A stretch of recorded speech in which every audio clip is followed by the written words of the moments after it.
Hi, my name is Cornell, and welcome to the Geeks of the Valley podcast, which connects with some of the brightest minds globally who are leading their respective industries today to discuss the hottest upcoming industry trends and how their work is affecting the global economy. What started off as a coffee chat has now grown into a global platform for visionaries. This morning, from the Los Angeles area, we have the founding member of Allraise, Screen Door Partners, and current founder and general partner of Fika Ventures joining us today. Please welcome Eva Ho. Eva, thank you so much for joining us today. Thank you so much for having me, Kunal. I'm really excited for this conversation and really appreciate you inviting me into this conversation. And we are really excited to have you on the podcast. That being said, how are things with you in light of COVID? Things have been, okay. I think compared to what others have gone through, I would count myself, my family, my team members, in the sort of lucky bunch. We've been relatively safe and healthy, and certainly there's been some challenges through this period, but nothing compared to what others have gone through. So we're very grateful for that. I appreciate you asking. I am happy to hear that. Let's jump into the first question, shall we? Yeah, definitely. So, Eva, tell me about yourself and your background and how it really led you to the path of becoming a VC. Sure thing, Kunal. So I have a relatively unusual background. I actually grew up overseas in a country called Mozambique, and our sort of journey towards to the U.S. was started by a civil war. That war left my parents literally penniless. We came to the U.S. with $99, a family of six. So we start all over again. And, keeping in mind, my dad was older. My parents are second grade educated, didn't speak a lick of English. And so we were very grateful for the US system for not only taking us in, but giving us some of the basic services like public education and public housing. We grew up in the housing projects, public health and all these things that enabled us to build a life here in the US. But certainly throughout my time as a younger person, we ran a Chinese restaurant, a very small one, and I was working many hours, starting when I was about 11 years old. So I would work full time at the restaurant while going to school, and watching my parents struggle through this part of their life that they had not expected. And really, my entire family, honestly, we all pitched in. Really has shaped sort of how I think about the world. What matters to me today, the types of people I like to surround myself with, the types of founders I like to back. So I think what seemed like as a very disadvantaged background has really been a real gift for me in what I'm doing today. So, as a seed investor, you're especially betting on people and product. In addition to that, what else do you look for when speaking to an entrepreneur? You find this perspective that they come from, that they've grown up with, really plays a role in the future success of this entrepreneur or entrepreneurs in general. It's certainly one aspect. I think the more typical founders that I would say that people see are, folks that came from a family background where their parents were, went to graduate school or at least college. Their parents, tend to have maybe a STEM background. Either they're working at a semiconductor company or whatnot, or they just have, their professors, etc. So they come from I would say, an environment that makes it very natural for them to potentially pursue a career in STEM and or an entrepreneurial career in technology. I didn't come from that. So we never could afford technology. Even when I went to college, I couldn't afford a computer. So my exposure to technology was much later and almost in some ways very, very accidental. So looking through that lens, I'm definitely myself and my team are very drawn to folks that come from atypical backgrounds where they didn't have maybe some of the foundational pieces that would enable them to select a career of this type or to start a company. The reality is being an entrepreneur as well as being a VC and so much. I mean, let's talk about the entrepreneur group first, but it takes people who can take risks and can afford to take risks. And I think this is what people don't understand. They're like, oh, anybody can be a founder. Well, not really, because many people have economic realities where they have to, either take care of the families or they have a lot of student debt that they have to cover, and all these things that where becoming a founder is not an option for them. We take all that into account in terms of the folks who are able to overcome some of these, fairly significant obstacles, and yet still decide to pursue the path of being an entrepreneur. That definitely wins points, in our eyes. And I'm definitely more drawn to somebody who not only has a great idea, but who also has taken sort of the long journey to get to where they are. And, given that you are a data focused and AI enabled technology fund, what have been some of the most recent exciting investments which you have seen in the space? Yeah, we've been long time believers in the importance of data in the overall innovation economy, innovation cycle. This is about 20 years of building from my first company, where I was really lucky to be a part of, called Applied Semantics, where we were using open databases, open ontologies to create products like AdSense. We were able to sell that company to Google in '03. And that was a very exciting journey to co-founding a company called Factual, that created a large scale, geolocation API that is enabled by extracting a lot of information from open databases, from the web, et cetera. So building sort of compounded over the last 2 decades. I've always really sort of enjoyed the power of data, and saw its importance fairly early on as a practitioner. So embedding that sort of passion and belief in that into Fika, it's been amazing to see, fast forward 15, 20 years, how AI, ML, and all these deep learning, all these really interesting technologies, having access to data to fuel that is the utmost important today. So I think that's played out very nicely in terms of, in some ways very lucky that we, saw this and then caught the wave. And now that wave continues to grow and to really empower like lots of types of different innovations. So we have 52 companies now in our portfolio. Most of them, data is like a massive part of the stack, a massive part of the asset and IP, as well as sort of the value creation of that stack. So I would say like most of our companies have a very strong data angle to it. I would say the latest couple that are most interesting, let me think, in this area. We did one recently called Hey Renee. It's a digital health platform targeted towards the polychronic population, meaning people with more than one chronic illness. As many know, that's the population that is the most at risk in the US. It's also the population that results in the most cost in our healthcare system. And this platform is built to provide a solution for these folks to achieve higher quality health at a lower cost by bringing together a lot of the sort of pinpoint solutions out there, including telehealth and different types of services that they can take advantage of.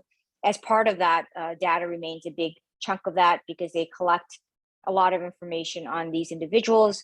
Then they decide from that that data pool what interventions are appropriate, and then how to monitor these patients moving forward, and then eventually how to underwrite these patients. So underneath the general layer, the interaction layer for the customer, for the patient, is a very deep data layer and data stack. So that's one example. We have another one that's called Spinwheel that focuses on student debt APIs. And data is a most important part of that puzzle because it allows debt holders, individuals who have debt of all kinds, not just student debt, but if you have a mortgage, if you have a car loan, They collect a lot of data to help you make better financial decisions and decide which loans to pay off and when, so that you could have a healthier financial future. So yeah, those are just two of the 52, but I would say most of our companies have a data angle. And diving into this point a bit deeper, uh, in your opinion, what have been some of the current applications of AI? And have you seen a heavy convergence with it when it comes to the crypto metaverse, NFT, and blockchain space, as that has really recently taken off quite Yeah. heavily, especially in the last 6 months? Yeah, so we're not experts in the currently in the Web3 crypto. We're starting to dabble in it because we do believe something like a Web3 could be a brand new horizontal platform that's going to, that's going to be very important for the future. But I would say AI in general, in some ways, we've waited a long time for it to get to where it is, and it's still at its infancy. So that's probably one part that's maybe a little bit disappointing. Is I think we had all hoped that it would go faster, meaning that more things could be automated, more decisions can be made by machines. Those decisions would be more intelligent, more contextual, more personalized. Um, I guess the positive side is every industry has been, impacted in some way by interesting AI applications. So whether it's loan underwriting, whether it's e-commerce analytics and personalization, whether it's robotics and having these machines like smarter and being able to do more tasks as aside from basic tasks. So in every legal, like in every industry, AI is being applied today, and certainly the adoption curve is a bit different for every industry. Some are a bit slower than others, but I can't think of a single industry, whether it's manufacturing or education, that's not being touched by a lot of really interesting applications and infrastructure that take advantage of AI ML. How it will translate to Web3 and blockchain and crypto, I don't really know today. I mean, ultimately a lot of these applications are code based and they rely on a lot of data to do a lot of their processing and governance and whatnot. So I imagine there's going to be a lot of parallels from that perspective, given the internet is in many ways the bulk of the internet is made up of just like a lot of information and content and data structure unstructured. And I imagine that will be some of the same feel for Web3 and crypto. But I'm not an expert in those fields, so I won't pretend to be. So, taking a slight turn in the conversation, in Sweden, Fika is an essential cultural activity that involves sharing a cup of coffee with friends. It's a moment to take a break and an informal way to get to know someone without pressure. How does this name, in your opinion, form the essence of what you do with the firm? Is it in the way you deal with founders, or maybe the way you look at investments? In all honesty, I think when we were trying to figure out a name for this fund, we wanted something that was a little bit different and that it was short and all this stuff. So, I was part of the team that came up with Susa Ventures when I was a founding partner there. And that word Susa, and now they're quite a very large, successful fund, was always very weird. They're like, "What's Susa?" Like it sounds very feminine, and that name came from a family of gorillas that a couple of the GPs had gone out and visited in Rwanda, and that inspired that name, and the strength of that and cohesiveness of that family. So naming is just a funky thing, Kunal. Like I'm not gonna say like this is. I'm not gonna like exaggerate the meaning of it, but we were thinking of like short words that represented like a lot of what we do every day and the things that we enjoy doing. And we meet with founders all the time over coffee, and in those conversations we think about ideas and community, and share sort of the most creative thought. So that's basically it. And I think when we saw that Fika was a tradition in Sweden that encourages that, we said, hey, like that, that's a good analogy for sort of what we do on a daily basis, and decided to adopt the name. So, as of August 2021, you closed a fund three for 160 million USD and an opportunity fund one for 35 million USD. Can you tell us more about this and how these two funds differ? Was there maybe a pivot in your strategy as you came in to raise this third fund?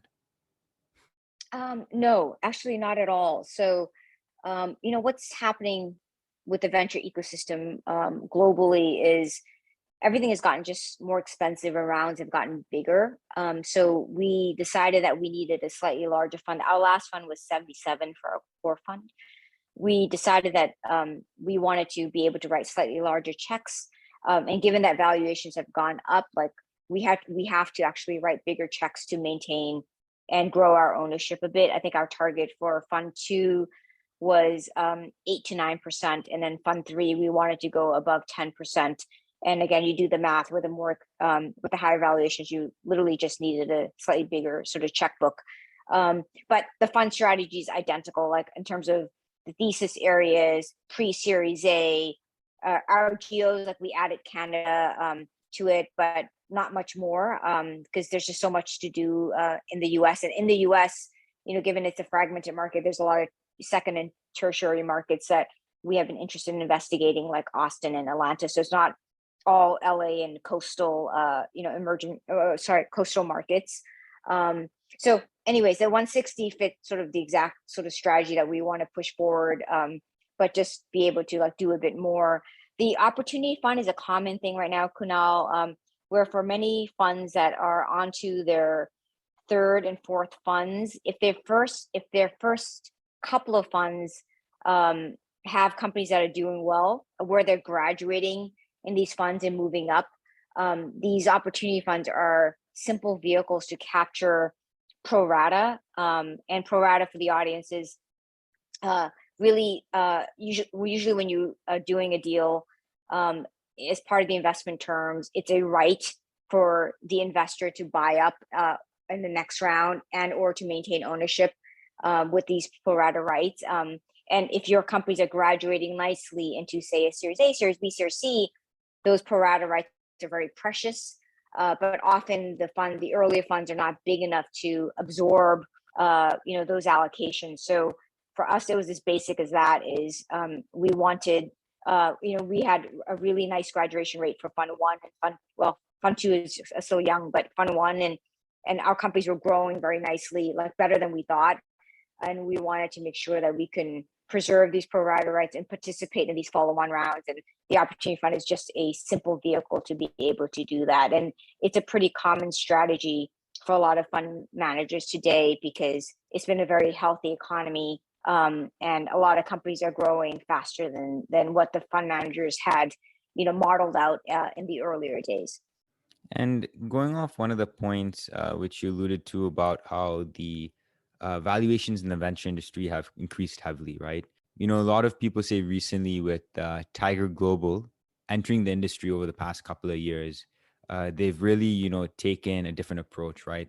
Mainly focused on rapid capital deployment, being hands-off as investors and outsourcing their DD. What are your thoughts on this and how this unconventional approach is kind of changing up the venture industry as a whole? Yeah, I think, Tiger, we have great respect for Tiger, by the way. They actually just led around for one of our companies, Elementary. We love the model because I think they believe that, they're very thesis driven, and they come very prepared in terms of the areas that they want to go after, and they want to pick sort of category, winners in each of these categories. And they're very aggressive about it because they believe that, these categories are going to be like multi-billion, trillion-dollar markets. So I love their thoughtfulness, and I think it makes complete sense that by outsourcing diligence that they can really move very quickly in a time where they have to move quickly. And I love the hands-off aspect about it, that they just believe the founders know what they're doing, and they're going to get out of the way and let them do it and just be easy is not the right word, but capital without like a ton of strings. So yeah, I think that model is really bright. I mean, you compare that to like an Andreessen model, as you know, Kunal, which is much more of a bundled model where they do soup to nuts, end to end, where it's full service, and the diligence is in-house. They build a team of experts in-house. That model also works really well. Like we were lucky founders that we got funding from Andreessen at Factual, the last company, and we had a great, a really productive relationship with them because they were able to be like super hands-on and super helpful. So I think from a founder perspective, like having these different models and having different types of capital that they can choose from, and even outside of Tiger, like there's what's exciting is through like Screen Door and other programs. There's like so many amazing emerging managers that coming from all shapes and sizes, hundreds and thousands, even in the U.S. alone. And I can't imagine globally. I'm hearing like wonderful funds being built in like Bangladesh and stuff. And I think net, like all this is good for the founder community because then the founders have choice, and also the more diverse the managers become, the more diverse founders that they'll back. So that's a bit of a long-winded way of saying like what Tiger has catalyzed and enabled is a super positive thing.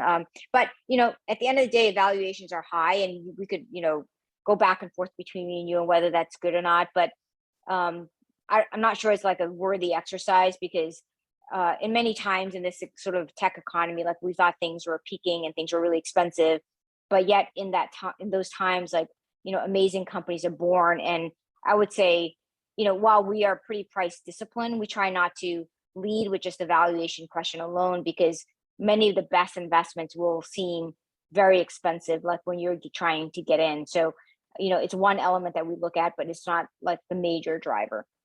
And Eva, you have been known for your philanthropic endeavors and involvement in underrepresented communities. Um, how has Allraise and Screen Door Partners really helped you further this mission? Yeah, I think what really drew me to technology in the early days was I felt like technology is like the great equalizer. Like, you know, when I came into this world, like nobody cared about like what I wore. Generally, nobody cared what I looked like. Um, and it felt like I could really belong very early on when I was starting out in tech. Um, and that feeling, I wanted to make sure that we can cultivate and enable others to have the exposure to this wonderful ecosystem that is one of the biggest sort of economic drivers like in the world. Today, if you look at it, despite it being an equalizer, there's still a lot of people shut out from technology. They may enjoy some technology, like they may be able to get onto the internet, anywhere in the world. They may be able to have some phone, smart or not. So it's come a long ways in terms of the penetration and ubiquity of technology and technology products in general.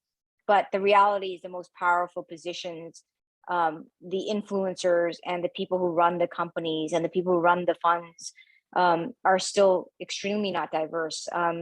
And that has a lot of effects, long-term residual effects on what products get prioritized that get built in the world, and how wealth is distributed across the world. So I think now that I feel so lucky to have gotten to where I am and to be in this very privileged position of being a manager, a fund manager, like I feel a large responsibility. And I felt this for many years, even coming out of Google, I was like, how the heck did I get this lucky? Like, why do I deserve this compared to somebody else that, grew up somewhere else, and did not have some of the fortunate breaks that I did. So I think we spend a lot of time as a fund, as Fika, my involvement in Allraise, Screen Door, and other endeavors is the common theme is how do we get more people that are in the sort of outer circles of this ecosystem into the inner circle so that they can benefit from the innovation and the resulting economic and wealth that comes from it. So for example, just a basic example in LA, like often, you look at LA, I mean, in our community, like tech has been a major driver for this, we're a very, very large city, been a major driver for us. And in the certain parts of town that, my friends and the founder that we circle in, like, it feels like LA is just humming and everything is kind of perfect. And everyone is doing super well. They're buying cars, they're buying homes, and they're in tech crunch and all this stuff. But I mean, LA has like more than 25% of people living in poverty. We have a large population of undocumented individuals that don't get any of the public benefits. and is left out of the political system, et cetera. So, there's like every city, and I'm sure Hong Kong feels the same. It's like a tale of two cities. And it's hard to think that we can continue to stay sort of within our own bubble and not think about ways that we can, make things a lot more equal across, and making sure that there's equity across from the good things that we're doing. So many of our efforts across all these things is like, how do we bring other folks into the fold? Fika works on a wonderful academy called Fika Academy that helps youth and students that are, I would say, between 18 and 24, who are coming from regions of LA that are, again, not the Santa Monica's and the Pacific Palisades, but underserved regions, underserved folks, minorities coming from where there's a homeless population of juvenile or system, foster system, and really trying to get them any career in tech. It could be an office manager, it could be an entry level, anything. I always say, like, just get in. It doesn't matter what you're doing, get your foot into the door. And I can almost guarantee you in your lifetime, like we've done the math, it's the incremental like 2 million in a lifetime economic benefit to you. And not only does it change your life, but it changes your family's life and your community's, health. So there's like all this like rippling effect if you could just enable like and empower one person to be able to have access to the things that you and I have, Kunal. So I think, because it's so clear to me, like we're just very, very devoted to trying to play our little part in making some of this happen. So going off this point of when you mentioned you felt that you were lucky, right? Um, how, in your opinion, would you define lucky? Because some people would define it as it's where preparation meets opportunity, right? That the more you prepare, the higher chances of luck, maybe potentially happening to you. Yeah, I use that word because, I feel like there's a concept called like the forced narrative where you can always justify like, oh, it's because like I did that, then I was able to do X. And your life story all makes sense because all the pieces are kind of supposed to all like add up in some way. But it's generally not true. Like I think there's a lot of like randomness to to the things that have happened to me. Like, I mean, we were very close to our family to have gone to El Salvador actually, and my little brother who was born at that time when the war was happening, his name is actually Salvador. Like, there's very few Chinese people named Salvador, but my dad was very busy trying to like save the family. So if we had gone there instead of coming to the U.S., like, our life would have been fundamentally different. And there was an element of luck of how we, got to the U.S. And then once I got to the U.S., it's like the luckiness of landing in Boston versus, I mean, my dad didn't know, like my parents didn't know, like what Boston versus like Nashville, Tennessee, or whatever. We got lucky. We landed in a city that had great public education, and I was able to go to like a public magnet school called Boston Latin, which is like the first school. It's actually before Harvard, 1635, that was created in the U.S. And it's just like this free, like high quality magnet school. Like if I ended up in another DMA where there's like crappy, public schools, like I wouldn't have been able to go to Harvard, like, so there's just so many things that I think, there is some element of, and luck maybe not be the right word, but just good fortune, if you want to call it, that came into play. So I never overlook that because I think people are like, oh my God, like you've had the perfect career, like all these things like lined up. I was like, I had no freaking idea I would be here today.